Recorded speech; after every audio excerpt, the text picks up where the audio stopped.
namoni makila na kati ya vila Kinshasa makila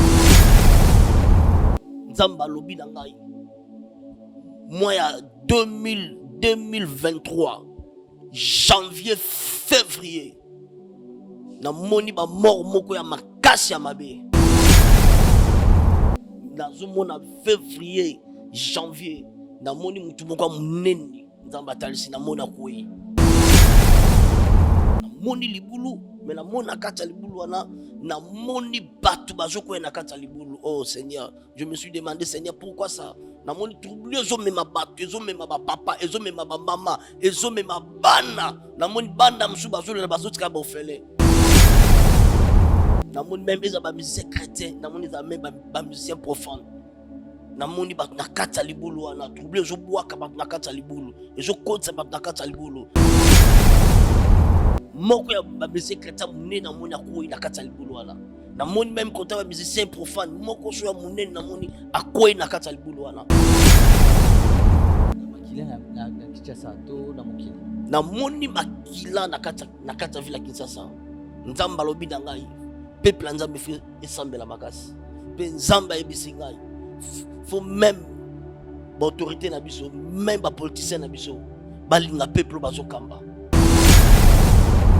mais na trouble on a moni ezobeta na 2023 bande kona ngai oza congolais olinga kamboka oyo olinga kabana orphelinat vida ezobenga yo tango zimwa muke yo kolia yo kofete na bande kanisela pe bango mutu azana mutima mawa oyo azana bozwi ate ya mukie tosunga orphelinat vida na $1 a pamba bana balia balala bien bamela bien nzambe nanga ne ya yo apambola biso nyonso bana mokili mobimba to soutenir bana na kati ya orphelinat vida na $1 ya pamba nzambe akopambola yo akozongisela yo ebele mpona nini oye kosoutenir baorphelin na $1 na yo na $1 na biso en tout cas ekoliesa bana bitike po bafete na décembre oyo orphelinat vida baza na posa na biso ndenge bana na biso bavivaka na ndako ndenge mpe bana ya vida il faut bavivre yo moto oyokaka mawa parce que jusque là bato mawa basila te $1 seulement franc congolais eza nango kaka 2000 francs mpona kosunga baorphelin bafete bonne année neti kaka bana nyonso oyo bazala bandako baparent soki tosangani bato ebele na ba $1 na biso vi ya bana wana bakolongola na mutu na bango ke bazalaka na baparent te alors soki ozopesa epai ya bana nzambe récompense nini kozala ndenge nini orphelinat vida baza na posa na biso orphelinat vida eza bongo structure oyo eza kokamba bana bitike bongo lokola bafete ya Noël na bonne année ekomi pembeni baza kosenga na bino oyo aza na motema malamu motema bolingo motema bonzambe opesi kaka $1 mpona kopermettre bana na biso baorphelin bafete mpe lokola bana nyonso.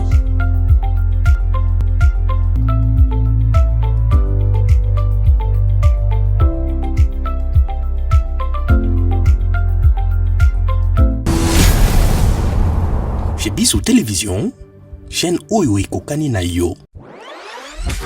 Bozali ebele bokota l'émission de partout na pesi bino mbote. Mbote bala nyonso ya chez Biso TV oui malamu na mission na bino réponse à nos questions yande ko na bino na pesi moyini nanga mbote moyini bonjour moyini nanga bonsoir. Mbote bala nyonso ya chez Biso Télévision oui malamu na mission na bino réponse à nos questions yande ko na bino Brad Bumba bomesana minkoza na ina plateau oyo et ça la ngai sengo mingi yeba ke bozake bele yolanda biso partout dans le monde. Merci pour cette confiance et la fidélité. Bon, les marathés européens Sabiso na chez Biso Télévision. Merci d'avoir abonné nyonso. Comme je l'ai dit déjà plus de 164 000 abonnés. Tous ceux qui ont s'abonner massivement à la chaîne Abiso, il y a chez Biso Télévision. Merci Nabino nyonso. O bolinga Rabiso na ba bolinga Rabiso te to pesa bino mbote poto linga Rabino. Hein, merci Nabino nyonso. Merci à l'équipe Mobimba chez Biso Télévision. Merci à Chris qui est derrière la caméra, Denis Monsolon ainsi que Eli Elias na réalisation. Merci à vous. Merci. Naba partenaire je salue la fondation Monsed, mon cœur pour des enfants démunis, des enfants ou des personnes démunies. Merci à vous. Merci à Émilie Maïnga Seti. Joyeux anniversaire, maman. Profite au max de ton jour, que la longévité, la prospérité t'habite encore une fois de plus. Merci à vous et la Fondation Vida. Sans oublier Jessica Longoni ainsi que la Fondation Action Rap. Voilà. Aujourd'hui, ça fait tellement longtemps, on est avec cet homme de Dieu. Il y a 10 mois passés, Tozakine na plateau, na biso oyoyo, il y a HMC Télévision. Il nous fait encore plaisir d'être avec nous sur ce plateau. Le prophète mal à l'aise. Oyo Tozalaranayi Tolingaka epe mingi. Alors, Toyeba absence n'a été causée. Pourquoi? Ni ne sala kamona na ressuscité. Prophète mal à l'aise. N'a pas si on beauté. Bonjour, Monsieur Brad. Bonne santé. Oui, ça va très bien par la grâce de Dieu. Nicolas Belé, hein? Jour belé, Nazareth na bataille, concentration, prière. Nazareth na retraite il y a 10 mois. Dans un recommandé Yinga, Nazareth na prière moi makas. Maintenant que la prière ici, de na bimi siko po na bimaraka sonzamba eska na bima. Pe na lobaka sonzamba eska na loba. Sonzamba lobe logote, pe na loba pété. Gloire à Dieu.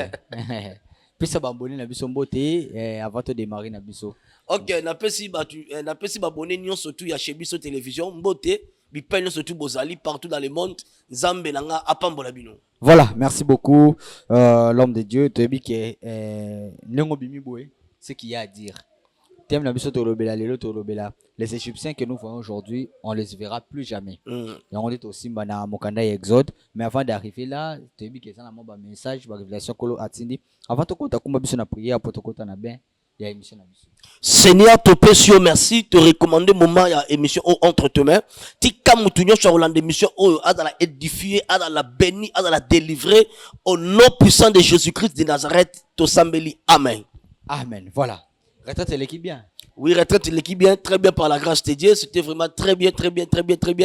Nzamba sali ba grande chose, Nzambe asali vraiment makamba minene pe Nzambe alobi makamba minene. Wow. Amen. Nini okola tindeli biso peuple de Dieu. Mais sans Nzamba pe sikaka na yako isa peuple Nzambe ke tant ekoki o Nzamba linga sala. Mais na kata mabonde na bana ko sambela na kata prière nazo prier na kata retraite à 10 mois mais c'est Brad na moni makambo minene Nzamba talisi. Il y a eu le miracle, il y a eu makambo na église d'ailleurs na bossa no tuna église pek boni etonga ya kolo. Église ça va et tambola très bien par la grâce de Dieu, évolution ça bien, Nzamba zo tsa loboko na ye, azomi moni ça na bazoya, bazo ba solution, bazo zo vraiment ba solution, bazo za la dessus. Église ezap. Église eza na commune ya Makala, avenue Massimani ba numéro 34. Ah d'accord. Église armée de vainqueurs. Donc batu so baye o boya ba vacances so ba komi ba mon église. Oui, batu so baye ba mon église, biso toza ba pasteur sans églises. Très bien. Biso to ba pasteur, to ba référence, to ba siège. Il y a d'autres pasteurs qui passent ba pasteur YouTube, mais biso to ba pasteur ya église. Très bien. Église ezali, adresse ezali, siège ezali. Gloire à Dieu. Alors, Kolo a même eu la retraite, ba message ni apesi biso pour na été biso to sacrifier. Message à liboso to nazo sambela, na kata retraite wana na yo qui passe pe na leli. Na leli na qui passe ne Nzamba bisika bima kende ça l'émission kende déjà ko annoncer peuple na ngai ba telema na prière ba kangama na Nzambe na moni makila na kati ya ville Kinshasa na moni makila chopani na leli makasi na kata komona makila wana oh Seigneur na moni makila Nzamba lobi na ngai moi ya 2023 janvier février na moni ba mort moko ya makasi ya mabe makila na Kinshasa to na mokili na moni makila na kata ville Kinshasa Nzamba lobi na ngai peuple Nzambe fait esambela makasi pe Nzamba ebisi ngai faut même autorité na biso même ba politicien na biso balinga peuple bazokamba balinga peuple tozokamba ta ekoki onza balinga sala makamne na kati ya ville Kinshasa mais na moni makila mais faut to sambela Nzambe a épargné makila wana ba autorité na biso ba yebi ba bondela balinga ne biso population balinga biso population pe biso population to sambela pona ekolo. Très bien. En fait que Nzamba telema Nzamba épargné makila wana na moni makila na zomona février janvier na moni mutu moko munene Nzamba talisi na mona koyi na moni akufi mais to bondela Nzamba pesinga kombo mais nakangi kombo wana mais to bondela to prier parce que to komi na temps oyo ke gauche à droite diable azoluka partout mais ba oyo ba koza distrait nde diable aroswa bango akotsa bona kata libulu on a kata libulu wana na moni grande troublion na kata troublion wana wana révélation mususu wana deuxième révélation na moni libulu mais na moni na kata libulu wana na moni batu bazoko na kata libulu. Oh Seigneur, je me suis demandé Seigneur pourquoi ça na moni troublion ezo mema batu ezo mema ba papa ezo mema ba mama ezo mema bana na moni banda musu bazolo na bazotika ba ofele troublion ezo bwaka bango na kata libulu mais na kata libulu wana na ekomona nzamba esika to sambela même pour ba musicien na biso mboka na moni même eza ba musicien chrétien na moni za même ba musicien profane na moni ba na kata libulu wana trouble ezo bwaka ba na kata libulu ezo kotsa ba na kata libulu donc ndenge ezo baluka wana mupepe wana makasa kain ezo jwa ba ezo kotsa ba na kata libulu ezo kotsa ba na kata libulu donc zamba lobi na ngato sambela na moni même ba musicien chrétien na moni même ba musicien profane na moni ba na kata libulu wana mais nzamba pesi ba kombo mais je dis quand même de maîtrise ya ko garder puisque moni bango pena boy ba olela na moni batu bazolela na moni côté ba musicien chrétien bazolela moko ya ba musicien chrétien munene na moni akoyi na kata libulu wana na moni même côté ba musicien profane moko so ya munene na moni akoyi na kata libulu wana mais nzamba bito sambela to bondela na moni janvier na moni février na moni ba sacrifice mo makasi mais nzamba otelema pour enfin que nzamba peut sa victoire bitumbeza nzambe elongeza biso. Voilà ba révélation ko la tindeli peuple de Dieu biso tokeba nango yangwana. Alors tokota na thème na biso sikoyo obaki les Égyptiens to mona lelo to mona bango sauté. C'est comme si ça correspond hein, na makambo memeli biso awa batu muso bazo dinda bazo mena ba misien chrétien wana oyo monaki. Est-ce que yo morope et ça quand t'as pas cité on a que ah mais oh na imba pe banze moni pe imba na imba ma pe na église na oui biso to banze moni surtout to imba tous les chansons chrétiennes to imba mais parce que au moni sko mukolo nze momoko ba odi na pe na libulu na moni bazo di na libulu c'est-à-dire que ba o baza na nzambe te nzamba zo tsa bango pembeni et ça là que on est en moni bon moni même frère oyo mona frère il pas dindi kuna mais et ça linga parce que mona ke bato bo mesana bango bato bo zalaka na bango ke ko disparaître au kende. Ça fait mal quand même. Ça fait mal. Mais faut te sambela nzamba épargner. Tous les nzamba longola. Nzamba épargner vawana. En fait que simba ba o ya été. Puisque ba o eko simba, ba o baza ya nzambe te. Ba o même eko simba te ba o baza ya nzambe. Donc faut que nzamba te le nzamba sala. Voilà, nzamba te le nzamba sala. Alors, les Égyptiens que nous voyons aujourd'hui, on les verra plus jamais. Temi yango wana. Nini bomam na kati.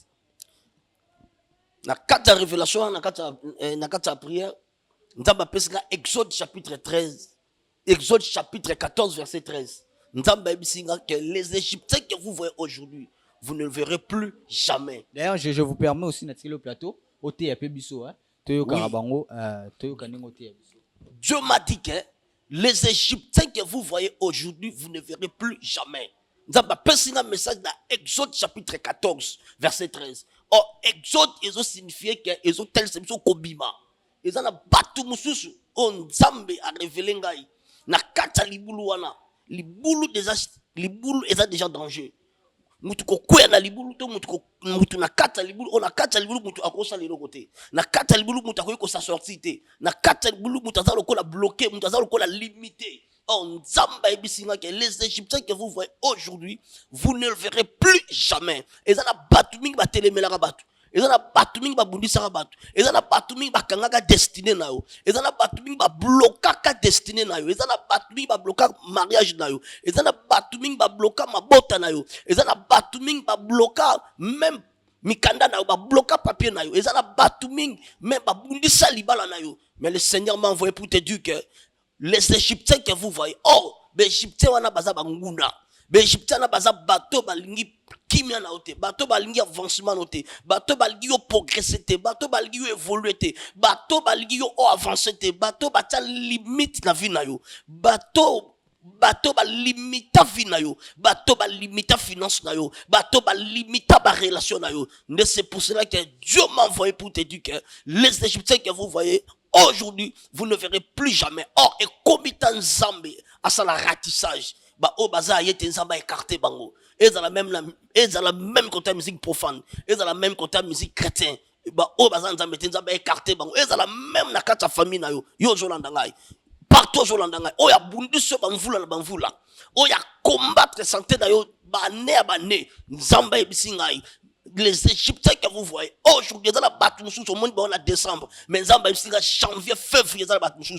Tout le monde a bangoté. Batmoussous, le cas janvier, batmoussous, le cas février, parce que dans mon troublion, la carte troublion, ezo soaba, oyanzambete, ezo kota bon la carte alboulou. Or, lorsque mer rouge fungwamaki, peuple à Israël traversa qui, mais Bible égyptien batindaki, my God, na sambeli nzambe na ngai, égyptien nyonso akanga robotano, akanga libala na yo, akanga musala na yo, akanga vi na yo, na sambeli nzambe na ngai, nzamba kutana bango batinda na kati ya libulu, nzamba kutana bango bazinda na kati ya libulu, na moni troublion. Or, lorsque vous peuple tango yaka, lorsque on parle un vent, on parle un troublion. Troublion est loko où yaka na pétété, et yaka na rapidité, et yaka mbang. Donc, c'est-à-dire que nzambe déjà, amoni déjà que non, tant et koki ba ne bazole la peuple les ezo souffrir nzamba temi aso kipe na bangula na yo asa chercher na ba na yo et comme tant nzamba beta tempête na nzamba beta troublion na troublion ezo ba o baza nzamba te pour que ekotsa bona kata libulu mais le sambo na ngeza yo na kata libulu wana o nzamba tal singai nzamba bimso yo oza nzambe lo sambo na ngeza mutu nyonso to azangi so kimia na kata libulu wana nzamba tal nzamba kote na kata libulu wana na moni troublion. Na moni troublion. Na yo qui passe. Bible lobby. Les Égyptiens que vous voyez, vous ne les verrez plus jamais. Na moni makila. Na kata vila Kinshasa. Makile sopani. Oh Nzambe. Na so sambe la Nzambe. Na famille no muta okende azate. Na famille na yo muta oleka azate. Na bana no muta oleka azate. Na sambel okotika ba no bofelente. Okotika mwasi na yo veuveté. Tika mobile bongote, toi tu ne mourras pas, toi tu vivras. Na moni makila, sacrifice yo sur makila on a moni nzaba épargnant na vie na yo, épargnant na bana na yo, épargnant na libala na yo, épargnant na misala na yo, épargnant na finance na yo. Yo o mutu ba salaire kangami na sambe nzambe, ba futo ba aéré na yo nyonso. Na déclarango au nom puissant de Jésus. Nzamba ebisi Moïse, les Égyptiens que vous voyez aujourd'hui, vous ne le verrez plus jamais. Plus jamais. Nzamba lobi nangai. Bo sambe la po mboka. Namoni makila. Namoni makila. Nzamba épargne makila wana. Nzamba longola makila. Makila za signe sacrifice. Sacrifice nyonso nzamba longola ngona vie na yo. Nzamba longola sacrifice na libota na yo. Yo za sacrifice a mutute. Yo okoleka sacrifice a mutute. Na moni mois janvier, na moni mois février. Na moni mutu moka mune na koi. Na moni homme politicien moka mune na koi nzamba sunga na moni troublion na moni libulu na kata libulu na moni ba musicien chrétien na moni ba musicien profond na zomona nzamba la kisinga mais na troublion on a moni ezobeta na 2023 troublion na esimba yote. Très bien, gloire à Dieu, homme de Dieu. Alors numéro de téléphone ba tutu ba Holanda yo yande to so la pe boye emo ko rappela numéro de téléphone nanga ezali ya WhatsApp eza plus 243 89 911 17 64 plus 243 89 911 17 64. Voilà, merci beaucoup homme de Dieu. Moi question vite fait actualité. Maman tchala mwana kufaki. Tebi ke wana déjà bi mère retraite. Parce que kufa récemment ah. Tant maman tchala mwana kufi à la 20 ans zo bi ma retraite.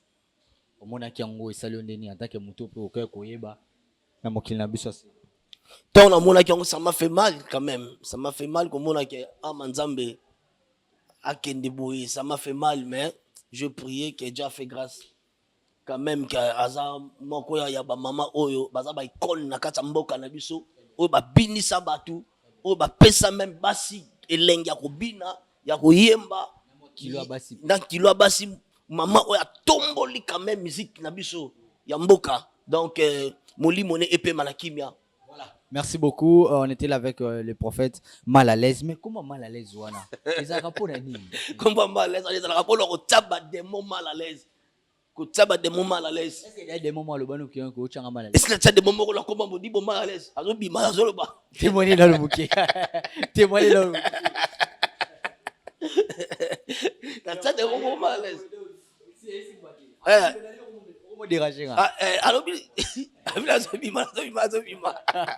Amen, gloire à Dieu. Voilà, tout comme la mission de la souka, homme de Dieu. Bandez ce numéro, c'est vrai qu'ils ont affiché. Un dernier message dans tout azui bako Hollanda. Ok, nzamba pamba mutunya so tu azui tanya kolandanga. Nabima rason nzamba esika nabima. Ça fait 10 mois. Nabima rason nzamba esika nabima. Numéro de téléphone ngezali plus 243 89 911 17 64 plus 243 89 911 17 64. Yo jolanda nga mobala kimio, yo jolanda ngai makambo zo simba susute, yo jolanda ngai mobala na zoluka bomayo alia yo. Yo jolanda ngai depuis okotanda kwa libala na ozozo bana te bazeme zo bima depuis kenda poto zo mukada te. Benga nga na plus 243 89 911 17 64. So bengi toko sambela pe toko sakola pona yo. Merci beaucoup. Voilà, ça n'est fini pour aujourd'hui. On se retrouve prochainement pour un nouveau numéro. Restez toujours connectés sur cette chaîne, la chaîne qui nous ressemble tous. Chez Bisso Télévision, c'est chez moi, c'est chez toi, c'est chez nous. Si Dieu ne revient pas, après moi, c'est Chic Moukadi. Restez toujours connectés sur cette chaîne, la chaîne qui nous ressemble tous. D'ici là, portez-vous bien. Au revoir. Bande kunangai, oza Congolais, olinga kamboka oyo. Olinga kabana. Orphelina vida ezobenga yo tango zimwa muke yo kolia yo kofete na bana kanisela pe ba mutu azana mutima mawa oyo azana bozwi ate ya mukie tosunga orphelina vida na $1 apamba bana balia balala bien bamela bien nzambe nanga ne ya yo apambola biso nyonso bana mokili mobimba to soutenir bana na kati ya orphelina vida na $1 ya pamba nzambe akopambola yo akozongisela yo ebele mpona nini oye kosoutenir borphelin na $1 na yo na $1 na biso en tout cas ekoliesa bana bitike po bafete na décembre oyo orphelina vida baza na posa na biso ndenge bana na biso bavivaka na ndako ndenge mpe bana ya vida il faut bavivre yo moto oyokaka parce que jusque-là, $1 seulement. Franc congolais, ils en ont pas 2000 francs pour la ressource. Orphelin, pas fêter, bonne année, netikaka, bananyoso, au bazar wanda comme parents. Ce qui te sangani bato ebele na ba $1 na biso. Vie ya bana wana. Bakolongola na mutu na bango ki bazaka na ba parents te. Alors soki ozopesa epa ya bana nzambe récompense ni kozala ndenge nini orphelina vida baza na posa na biso. Orphelina vida eza bongo structure oyo eza kokamba bana bitike bongo lokola ba fête ya Noël na bonne année ekomi pembeni baza kosenga na bino oyo aza na motema malamu motema bolingo motema bonzambe opesi kaka $1 pour nous permettre bana na biso ba orphelin ba fêter pe lokola bana nyonso.